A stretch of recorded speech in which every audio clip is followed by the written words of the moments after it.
So, I am in. Yep. Awesome. I see you right there. There's Mateo right there. I'll run you through the quick UI basics here. First thing I want to go over is a lot of our interactions. So if we all walk over to this table over here, you'll see there's a ton of cubes, different various like physics kind of gadgets and everything that we can go play around with. So if you look over here, none of these are server synced or anything, but over here there's a nice little lever, which you can see. There's some bottles and cubes here. You'll notice you can place your hands anywhere on that cube, and it affects all the different ways. Like you can grab it anywhere, your hands pose to it. This red cube here is weighted a bit more than the white cube, and then the blue cube here is weighted more than the red cube. So you can see the example of weight and everything. And then over here we have some more different like levers and things. So this one you can pull up and down. This is a little dial, and then this is a little joystick, and then we have a little valve here which you can play around with. I'm driving this bus. Yep, and then right over here we have some climbing.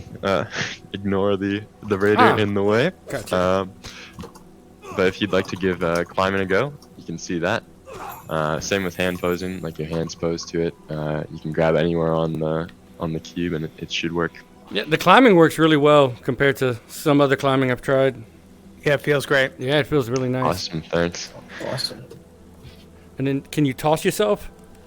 Yep, you can toss yourself a little bit. The tricky bit right now that we're finding is your body actually collides with the cubes, the little pieces. Yeah, the little pieces itself. So we have to work around that and find a different system.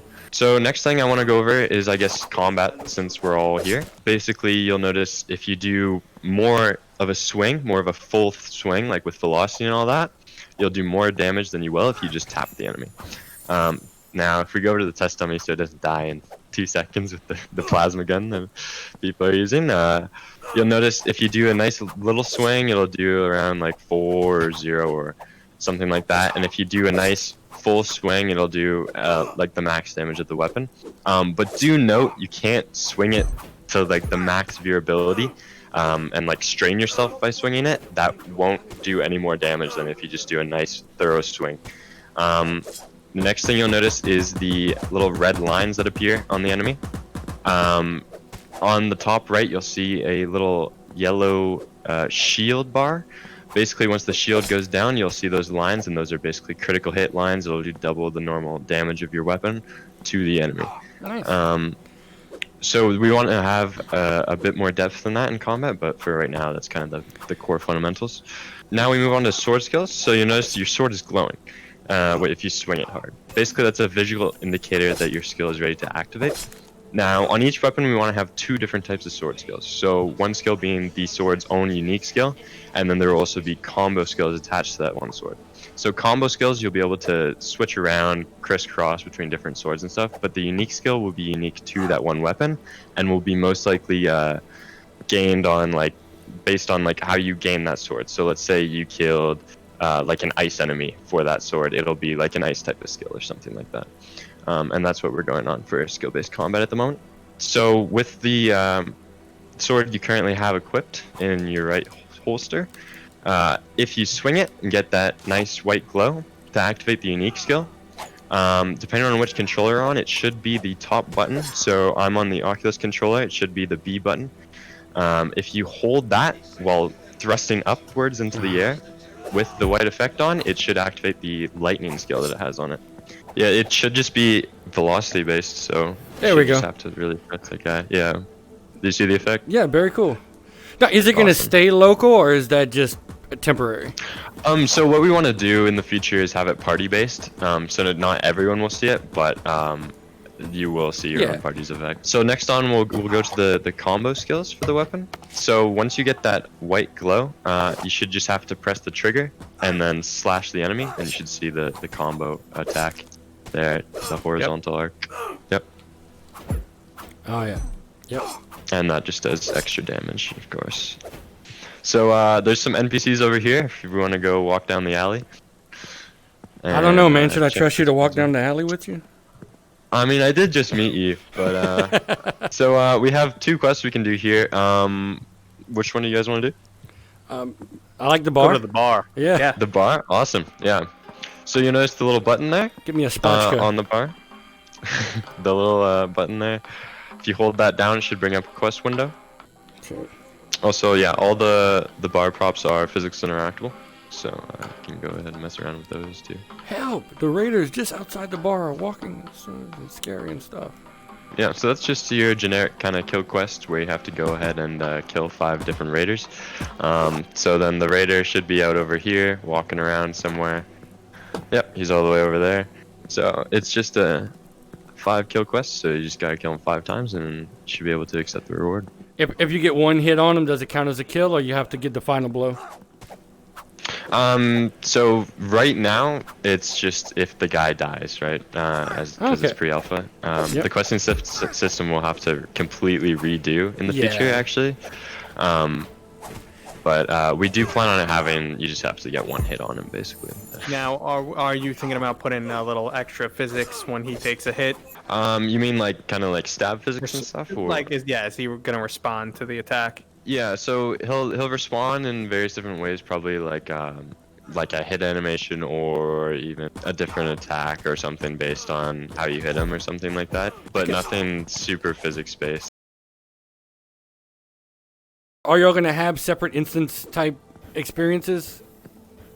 Yeah, so we're aiming for instanced dungeons and raids and things like that. We don't have an exact number for like raid sizes or party sizes as of yet for that kind of stuff. Yeah. But we are planning to have it instance and not like kind of open world like a Black Desert. So I'm guessing you guys all completed the quest. Go Yep. and hand it in. Awesome. Now you have the curved sword.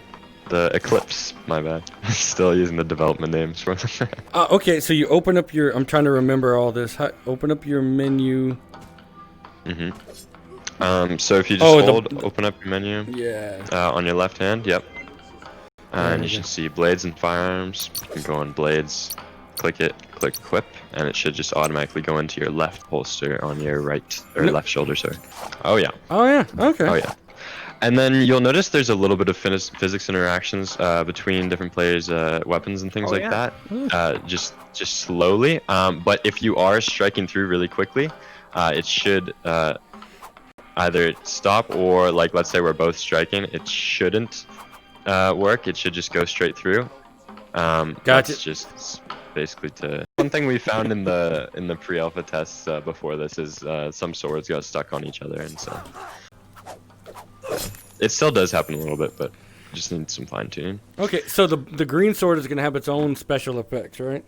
Yeah, so the green sword does have its own unique skill. It's a slash skill though. To go along with its curved kind of nature, if you hold the B button and then do a slash attack, it should activate the skill. Nice. And you should see that. And then for the combo skills for the sword as well, it just has like 4 horizontal arc skills, that kind of slash thing you saw, instead of just the 2. So it does a lot more damage and works well more like in a flow kind of combat scenario. So is there any way to switch which one's on your left and which one's on your right? Not currently, no. Oh, okay. So and we do kind of plan on having that in the release of the game. So some weapons can only be left-handed or dual wield. So that way it's not just everyone's dual wielding. We want to make it a more kind of that's unique experience. Yeah. Will you work on two-handed sword stuff? I know it's not as it can be finicky. Yeah, we want to have some two-handed sword stuff and also things like axes and stuff like that. Right now we're still working on our hand pose system. So you notice if you grab a sword with 2 hands right now, it just kind of intersects each other. Yeah. So we're still working on that and getting that all ironed out before we add too much two-handed combat. Okay, they all have the little button next to them. Is that your idea for the final game as well? That's mostly just for development right now. We're not too sure what we're gonna do. Either like a wave thing like Orbis or some different unique thing that we're gonna do. Just but punch everybody in the face and then. Yeah, we're not too certain right now. But that's what we got. Basically, this is one of your gather quests, so you're gonna have to go in the world and gather something. There'll probably be a bit more detail in the actual game about where the location of this item is and stuff. But currently, I'll give you a little secret if you follow me over here, where his favorite liquids are. So if we walk under next to the fire, there's a little box here. containing all his favorite liquids. So these signs up there, are they generic pack signs that you put up there, or do these each say something? Yeah, they do actually. We had these translated, so they're not like Google Trends or anything. And there is like, other than the characters, which are placeholders, these are all like stuff that the team crafted. Awesome. So Here you go, you drunk. Awesome, yeah. So this is the plasma rifle. So you see it's a two-handed rifle. You can see it's also really heavy with one hand, and then once you add the second hand onto it, it's a lot lighter. There it is. Oh, yep, there you go. So there should also be a magazine for that in your left hip. Huh. Yep, and you just slot that underneath the gun. Nice. Should just slot it on automatically. Got it. Beautiful. And you'll notice with one hand, it really wants to just kick back. Yep, and then with two hands, it's nice and stable. Now, is there any consideration on classes or how you structuring that? I know it's early. Yeah, I mean, there's no super detailed things I can tell you. Yeah, so for classes, I mean, we plan on having your usual like tank DPS support, that kind of stuff. As it says on the website, basically you can pick the main path, and then you could either keep going with that main path and do a ton of damage or a ton of those main path traits, like if you're a tank, you have a ton of health and strength and stuff. Or you could even branch off and do whatever. So it's kind of a free-form class system in a way, but it still rewards you for going all the way with your one class. So there's not a ton more details I can share with you as of yet. It's not super set in stone, but we do want to have a lot more kind of free-form stuff. I definitely think there's some really cool stuff to be done with VR MMO gunplay, but to balance it with melee will be, to me, a tough one. Because almost everybody's going to want to, I think, use the gun. Yeah, I mean, there's a ton of different things we have to do, and especially too, like adding different melee combat features and stuff. People have been doing that for a while, like things like Until You Fall. There's like all the blocking mechanics, all the slicing mechanics, stuff like that. But for gunplay, there hasn't really been a ton of different MMO kind of mechanics that we've seen. There's been zero good ones, I can tell you that. Yeah, so we're really, because right now it's just you kind of hit the guy. I mean, there's also little critical zones that you can see, the little red dots. If you hit those, it does double damage, but that's basically you're just spamming the weapon, right? So we really need to keep prototyping and stuff. And I've gone through many times for probably like a year now, just a ton of different mechanics that I've been constantly scrapping because they just don't feel right. So we really have to look over a ton of stuff like that and figure out what's best. Yeah, and we want to definitely incorporate, because it's in VR and because we're going for a lot of the physics kind of elements, a lot of different actual physical movements that you have to do. So, like, we're experimenting right now with a ton of gesture-based stuff, like kind of with Orbis VR and the Mage class. It's going to be a lot different than that, but we want to implement some sort of gesture-based stuff and things like that. So there's a ton of different things we can do. VR has so many different possibilities. Touching on like the stealth elements, yeah, we want to have a ton of different like rogue opportunities where you could just be like completely invisible to enemies basically if you choose to max out all your just kind of stealth stats and stuff, right? We want to have combat for all, really. yeah, we're gonna make new characters that are they kind of fit. You know, obviously you're gonna fit the environment for sure. They're still gonna be low poly, but we have our character modeler is like super. I mean, like his style is like super, super stylistic low poly models that we think look really good. So we're gonna. Yeah, they're a lot different than these current models as well. So definitely the characters will completely change. So nothing with the characters will be the same, but the environment. If you want to touch on that. Son of a gun! I can't believe it took this long to realize I can use the pistol to shoot the bottles. Yeah, that's fun. This is too much fun. Yeah. Yeah, shooting the physics things it's always a good time. Yeah, and I mean the environments and everything are all they're probably gonna be like the whole game will look like this. How long was the actual birth of the project? How long have y'all been working on it? So that's it's like a tricky question, right? Because obviously I started prototyping probably over 2 years ago. Just different little things, testing MMO things, just random VR stuff. I'd say when I was like, hey, we're gonna make an MMO, probably about a year.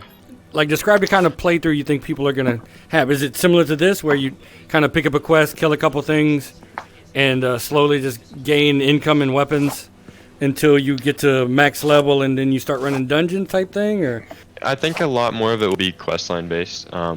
There'll obviously be endgame content such as dungeons and things like that, and raids. But we want to focus a lot on quest lines too. It won't just be you'll be given a gun and stuff.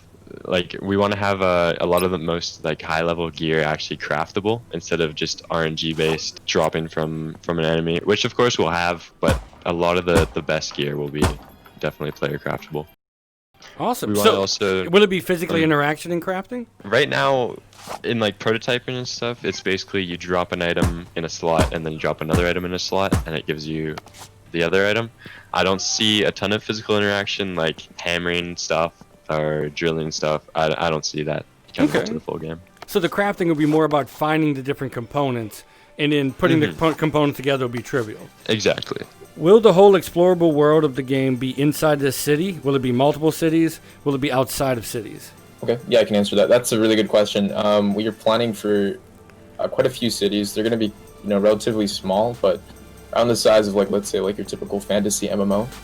Whereas, like those kingdoms or, towns, whatever, around the size of a city. And then outside the city, there's going to be these wastelands. And then under the cities, there'll be sewer systems, underground trash dumps, things like that, water canals. It's not just going to be like the city, Player housing, we plan on having in-game apartments, but it'll most likely just be like a preset kind of apartment place that a ton of people can both rent out the same thing, right? Instead of individual instanced apartments. So. Okay, awesome, man. I think that's all I got. Yeah, it's been a pleasure to have both of you here. I think Hudson and I are going to head out. Thanks all for coming. And Yeah, thanks, we man. will see you next playtest. Awesome. All right, guys. I appreciate everybody watching. I think that's just about it for this one.